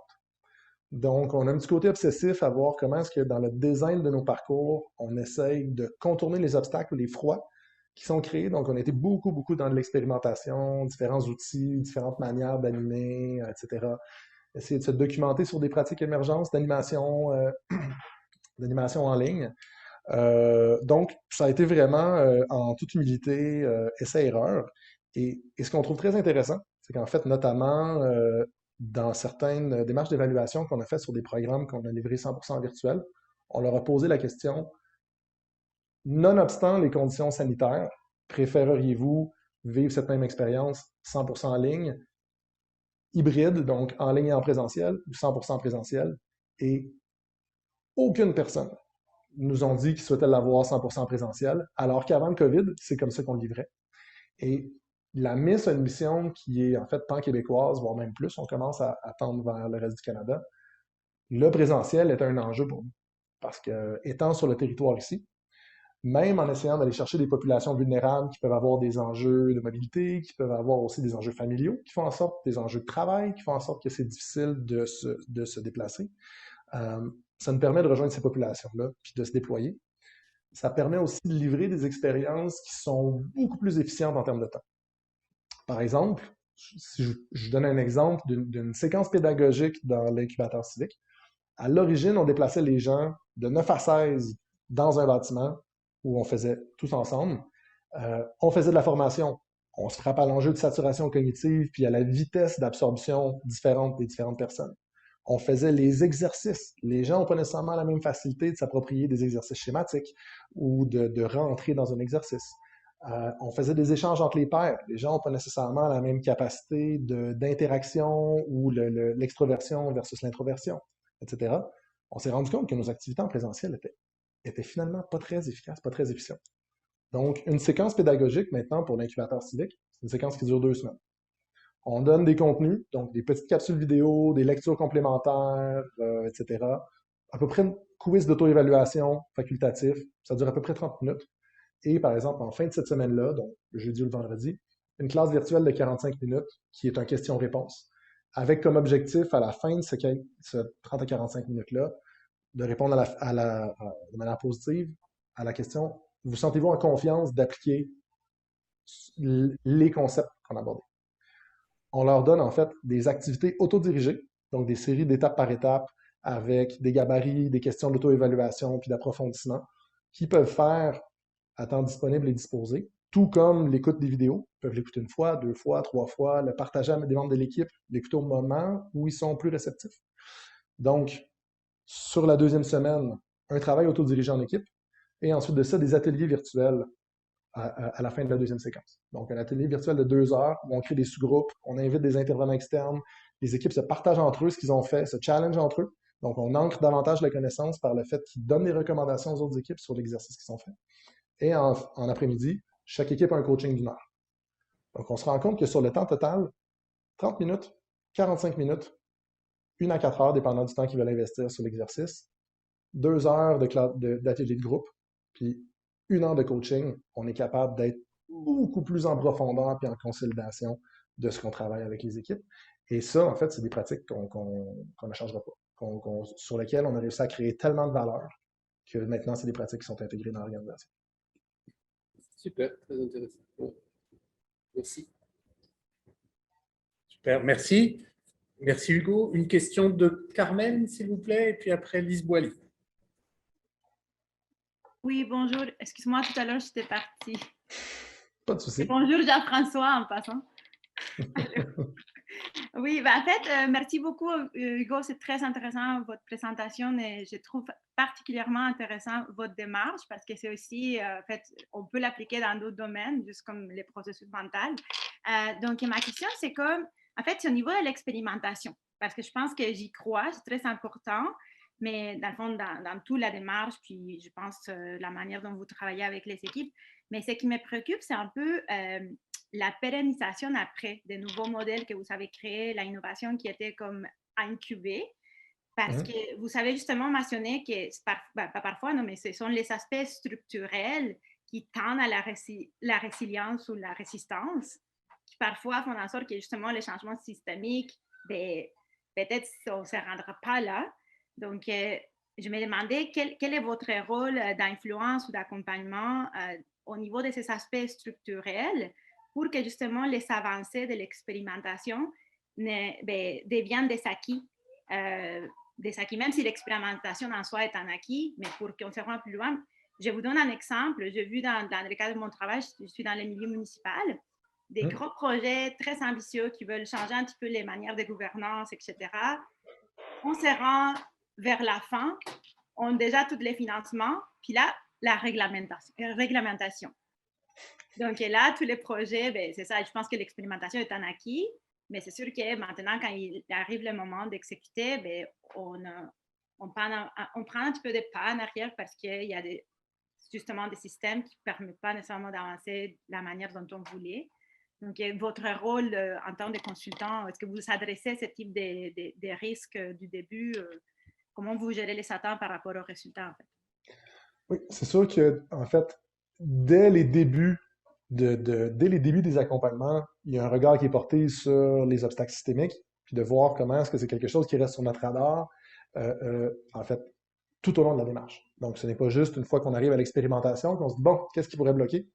Donc, toute l'analyse systémique, les différentes approches qu'on utilise, qui s'appuient beaucoup sur toute la question de la théorie de la complexité, les approches de la complexité, nous amène à amener ça quand même assez rapidement et de voir en fait comment on est en mesure, dans la question de l'expérimentation, je pense qu'il y a différentes perspectives sur la question de l'expérimentation.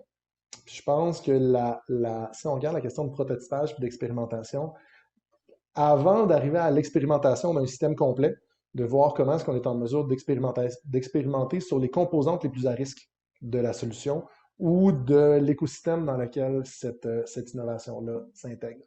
Donc, de voir comment est-ce qu'on est en mesure de passer on a souvent si on veut une courbe en U dans nos prototypes, là, on va passer d'un prototype conceptuel sur les grandes lignes de la vision. On va travailler à des prototypes papier, à venir asseoir une vision un petit peu plus globale, à commencer à identifier les nœuds dans les initiatives, à voir comment on adresse les nœuds les plus risqués. Puis au fur et à mesure qu'on dérisque, puis qu'on crée à travers ces expérimentations-là, on fait pivoter le projet, on vient consolider, jusqu'à ce qu'on passe à un stade où on se dit, là, on est assez rassuré sur le fait que les composantes semblent se tenir. On va passer dans du prototypage qui va être un peu plus du prototypage des prototypes alpha, des prototypes bêta, puis ensuite des prototypes de production. Donc, cette question-là de voir comment est-ce qu'on dérisque dans les phases de prototypage et d'expérimentation sont assez clés parce qu'on voit beaucoup d'organisations pour qui un prototype, c'est en fait un pilote. C'est l'ensemble du projet qui est testé pour la première fois, alors que nous, ce qu'on va chercher à se faire, c'est de le dérisquer plus rapidement.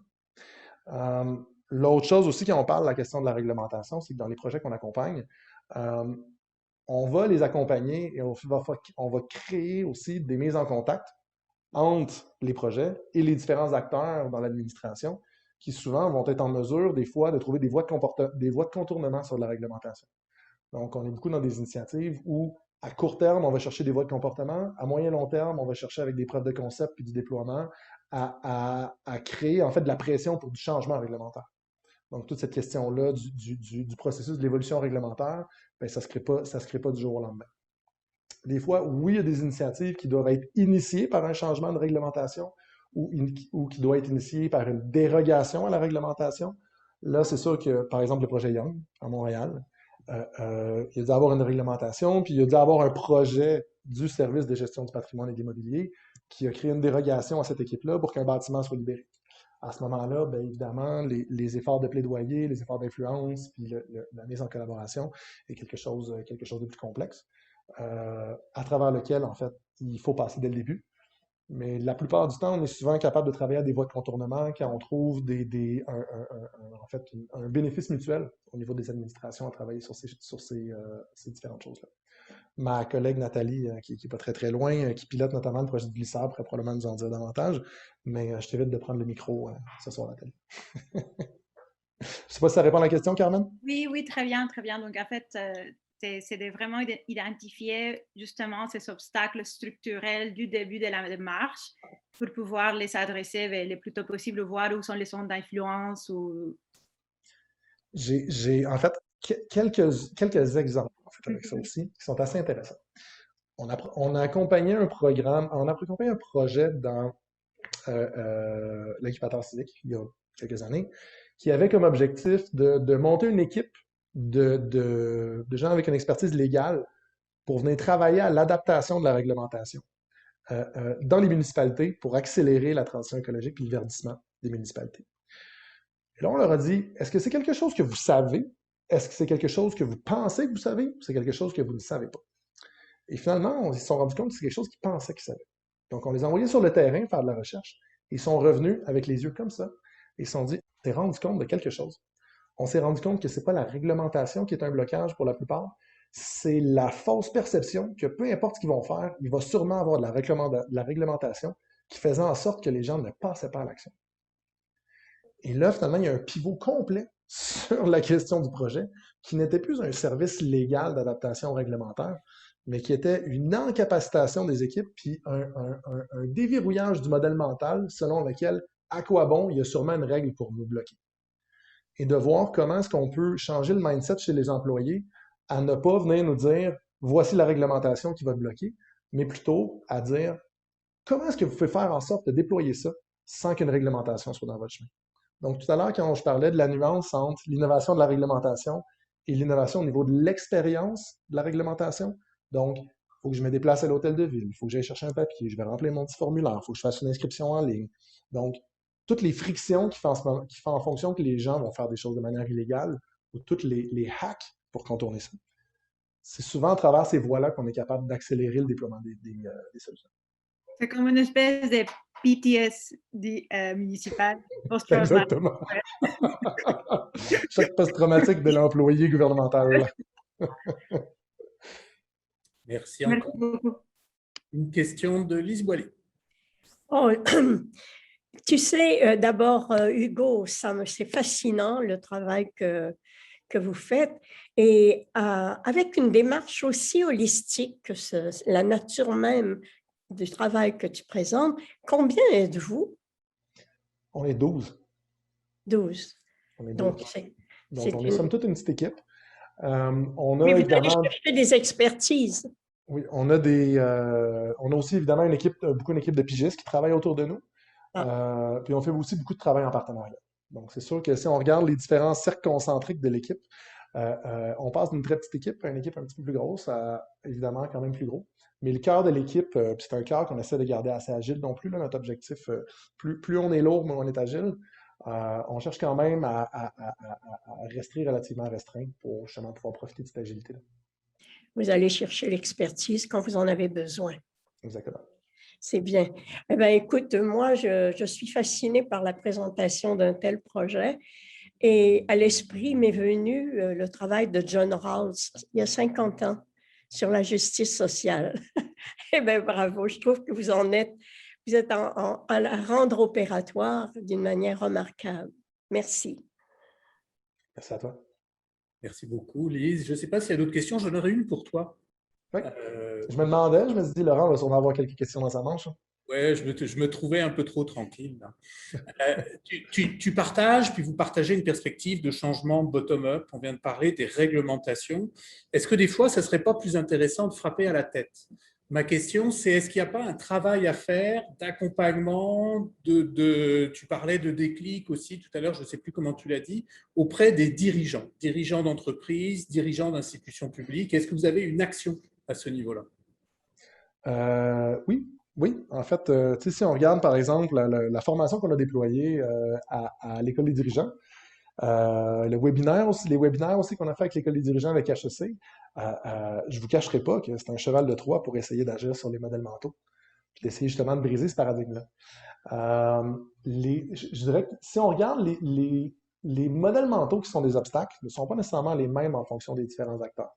Le principal modèle mental qui est à briser au niveau des acteurs privés, c'est justement ce faux paradigme de la performance ou l'impact. Donc, d'être beaucoup dans une logique de redistribution. Si on fait beaucoup de bénéfices, ben on donnera des bénéfices dans une perspective de RSE ou de philanthropie corporative. Alors que nous, ce qu'on cherche à faire, c'est de voir comment on peut être dans une perspective de création de valeur, d'intégrer l'impact dans même la chaîne de valeur, dans même le modèle d'affaires, la gouvernance, la raison d'être. Fait qu'il y a un travail qui est à faire de ce côté-là. Si on regarde les modèles mentaux qui sont bloquants au niveau des administrations publiques, ne sont pas tant là-dessus. Parce que l'essence même de l'administration publique, c'est le bien commun. C'est la société. Les modèles mentaux sont beaucoup plus des modèles mentaux qui sont liés en fait, au processus administratif versus les processus politiques, à des structures qui sont très orientées sur les résultats et qui font en sorte que les objectifs de performance ne sont pas nécessairement dirigés vers des transformations systémiques, mais vers des réponses pressantes, des cycles de performance qui sont très, très courts, qui permettent de ne pas travailler sur les problèmes en profondeur. Des fois aussi du sense-making chez les individus. Toutes les démarches de Change Lab à dire la transition écologique ou la justice sociale pour le développement économique, ça veut dire quoi? Et où l'opportunité? Donc, toutes ces questions-là, de voir qu'est-ce que ça veut dire pour chacun des services, les différents enjeux sur lesquels travailler, puis les amener dans une perspective de construction de la vision, puis de construction de la solution. Donc, vraiment, cette habilitation-là, puis le développement des compétences d'impact, les compétences cognitives, les compétences sociales, que les gens comprennent leur rôle dans le problème, comprennent leur rôle dans la solution, puis qu'on soit en mesure de les mettre en collaboration pour créer ce futur-là. Donc, les modèles mentaux à briser en fonction des différents systèmes, là, on pourrait parler du communautaire, on pourrait parler du citoyen, on pourrait parler des modèles mentaux au niveau des mouvements citoyens, des individus, citoyens lambda. Les modèles mentaux ne sont pas nécessairement les mêmes, mais au bout du compte, si ce n'est pas quelque chose qu'on adresse, on ne sera pas en mesure de le faire. Je vais vous donner un exemple super simple d'un projet qu'on a accompagné récemment qui cherchait à travailler à l'empowerment économique des femmes racisées et nouvelles arrivantes. Et là, il parlait de la question du financement. Donc, à l'origine, c'est un projet qui avait comme objectif de mettre en place une plateforme virtuelle de matchmaking entre les offres de financement et les entrepreneurs qui sont souvent d'entrepreneurs de soirée week-end qui font ça en même temps que leur travail. Et là, on s'est dit, ben, comment fonctionne l'utilisation? Est-ce que c'est vraiment ça l'aspect qui est bloquant? On est allé sur le terrain. Non, on se rend compte qu'ils ne vont pas sur la plateforme parce qu'il y a des enjeux de littératie financière. On va faire de la formation à la littératie financière. On dit, ouais, mais il y a des offres, il y a des outils, il n'en manque pas, là. Il y a une pléthore, il y a de la formation qui est donnée par plein d'acteurs, puis ils ne vont pas à la formation. Pourquoi? Puis, on les a challengés. Les deux personnes sont des entrepreneurs, femmes, racisées, et on leur a posé la question de dire, vous, dans le cadre de votre projet, vous avez besoin de croissance. Vous voulez croître, right? Oui. Vous avez besoin de financement. Oui. Vous connaissez les structures et les outils de financement. Oui. Est-ce que vous avez trouvé un financement qui est adapté à ce que vous voulez faire? Oui. Pourquoi vous ne l'avez pas pris? Puis là, on a eu un petit moment de silence. Puis là, ils se sont dit, ah, ben, on avait telle autre chose à faire, on avait telle autre chose à faire, on avait telle autre chose à faire, etc. Puis, je les ai arrêtés, puis je leur ai dit, la procrastination, c'est pas de la paresse. La procrastination, c'est de la peur. C'est quoi vos peurs si vous allez chercher un financement et ça ne fonctionne pas? Puis ça a fait un déclic chez ces entrepreneurs-là et le programme a complètement changé. Puis maintenant, c'est un programme qui a comme objectif de travailler sur les tabous et les peurs irrationnelles des entrepreneurs femmes pour les accompagner à prendre la décision d'aller chercher un financement ou non, mais en toute confiance que c'est un financement qui est adapté, qui sont en contrôle et en maîtrise et qui sont en paix d'esprit. Puis c'est pas juste un accompagnement qui les amène à boucler le financement, c'est un accompagnement qui les amène jusqu'à rembourser le dernier sou du financement qu'ils sont allés chercher. Fait que toute cette question-là, de voir si on n'est pas en mesure d'adresser les modèles mentaux, si on n'est pas en mesure de convaincre quelqu'un qui ne va pas se noyer en sautant dans la piscine, on ne sera jamais capable d'avoir assez d'arguments rationnels pour faire sauter la personne dans la piscine. Tu viens d'évoquer les modèles mentaux, Hugo. On sait que c'est des choses qui s'installent très tôt, de façon précoce. Est-ce que vous avez une action auprès des écoles? Non, pas pour l'instant. Pas encore. Pas encore. En fait, au niveau des universités, en ce moment, oui. Mais au niveau des modèles mentaux, si on veut, à une étape plus précoce, non, pas encore. Réponse courte. Par contre, on accompagne des projets sur ces questions-là. Par exemple, on a un projet qui s'appelle Couleur d'enfant, qu'on a accompagné dans notre. Là, je parle souvent de l'incubateur civique, là, parce qu'on génère beaucoup de projets, beaucoup d'accompagnement de projets à travers cet incubateur-là. C'est un programme que je gère, donc c'est des exemples qui sont plus faciles à mobiliser. Mais une éducatrice qui a travaillé 17 ans en CPE, personne racisée également, qui voulait aller faire de la formation aux éducatrices dans les CPE pour réduire en fait les actes racistes chez les jeunes, non seulement pour ne pas qu'ils vivent ces actes racistes-là, mais c'est parce qu'ils sont à un âge où ils forment leur vision d'eux-mêmes et ils forment leur personnalité. Donc, de voir comment est-ce que quelqu'un qui vit des actes racistes, non seulement vit cette injustice, mais va aussi, souvent par l'effet Pygmalion, devenir le reflet de la personne qui voit, de la manière dont les gens le perçoivent. Donc, décrochage, criminalité, etc. Donc, et on s'est mis à adresser cette question-là, de voir comment est-ce qu'on peut interagir dans ces milieux-là sur la question du racisme, puis adresser la question des biais, aussi les biais inconscients et des comportements inconscients chez les populations éducatrices, la direction, l'ensemble du staff. Et on a poussé ça à une coche plus loin en disant finalement, est-ce que l'offre ne peut pas aussi percoler jusqu'aux jeunes? Si on est en mesure non seulement que les jeunes ne vivent pas d'actes racistes, mais soient déjà sensibilisés aux biais. Et si on regarde la formation des biais, c'est à peu près autour de l'âge de 4 à 7 ans, de la littérature que j'ai eu à lire dans le cadre de l'accompagnement. Finalement, si on est en mesure d'intervenir en jeune âge, dans ces milieux-là, auprès des jeunes, on serait potentiellement capable de briser le cycle de racisme. Parce que toute la population québécoise qui serait passée à travers le système des CPE aurait été sensibilisée en jeune âge dans la fixation des biais sur le racisme et qui, rendu à l'âge adulte, ces biais-là les suivraient. Donc, on est passé d'une stratégie de réduction des actes racistes chez les éducatrices à une stratégie, en fait, d'enrayement des biais racistes dans l'ensemble de la population. On s'amuse beaucoup sur ces questions-là. Super projet. Je ne sais pas s'il y aurait d'autres questions parmi l'assistance. Deux fois. Moi, je me questionnais aussi sur la portée. Tu as évoqué Montréal, le Québec, le Canada. Pourquoi s'arrêter là, quoi? Est-ce que vous avez des relations à l'international ou est-ce que vous diffusez à l'international sur ce que vous faites? Je sais que ça peut susciter pas mal de curiosité, puis on s'en reparlera hors champ bientôt. En fait, c'est un truc qui est très intéressant, ça. À l'origine, on avait un mandat qui était pan-québécois. Notamment, on avait des partenaires qui étaient pan-québécois. Donc, c'était assez logique aussi de travailler à l'échelle du Québec. Puis c'est une échelle qui était à la fois réaliste et ambitieuse. Ce qu'on s'est rendu compte aussi à travers toutes nos expérimentations, c'est la grande solitude, les deux solitudes du Canada. Entre le Québec, des domaines sur lesquels, ma foi, on est vraiment en arrière des pratiques qui se font ailleurs dans le Canada, mais sur des domaines sur lesquels on est loin en avance de ce qui se fait. Donc, dans notre mouture actuelle, on a même quelqu'un dans l'équipe qui est responsable des relations Québec-Canada, on est en train de travailler à voir comment est-ce qu'on est capable de créer des maillages avec d'autres acteurs pour faire du co-développement sur des initiatives et pour faire du transfert de pratiques entre les différentes échelles. Fait que ça, c'est déjà des actions un petit peu plus proactives qui sont en train d'être déployées à l'interne.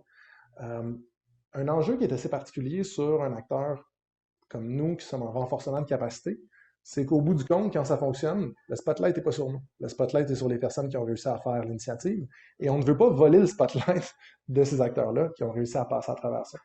Donc, il y a toujours un petit peu un aspect ingrat de voir les accompagner sur le stage. Beaucoup d'entre eux sont très reconnaissants et ils nous donnent de la visibilité, donc on est très contents.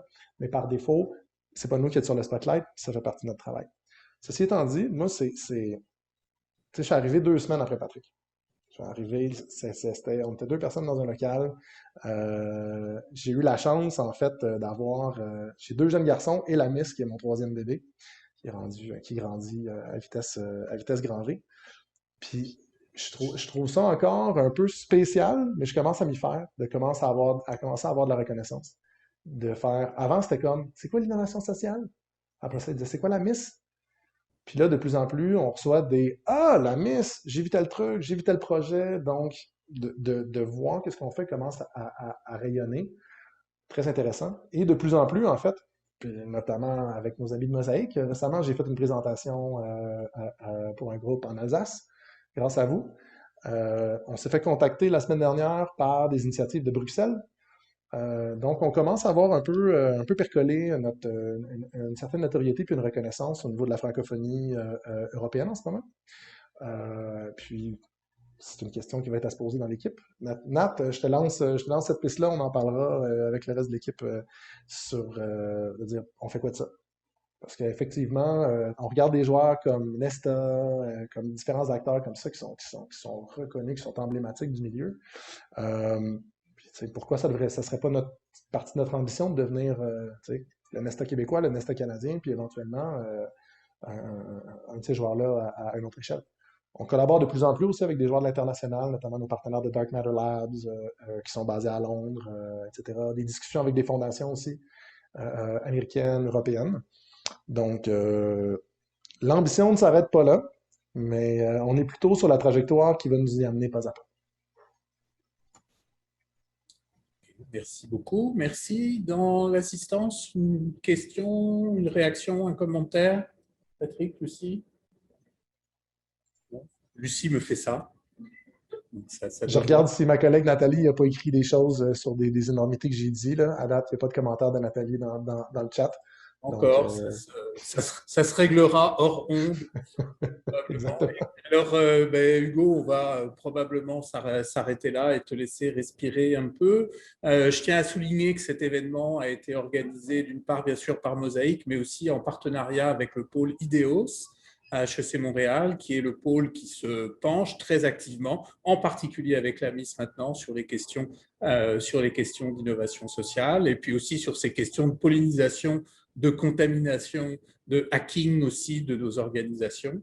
Hugo, félicitations pour tout ce que tu fais et puis un grand merci pour ta générosité ce soir. Puis je pense qu'on va avoir d'autres occasions de recroiser nos chemins bientôt. J'espère aussi très bientôt en face à face. Merci beaucoup.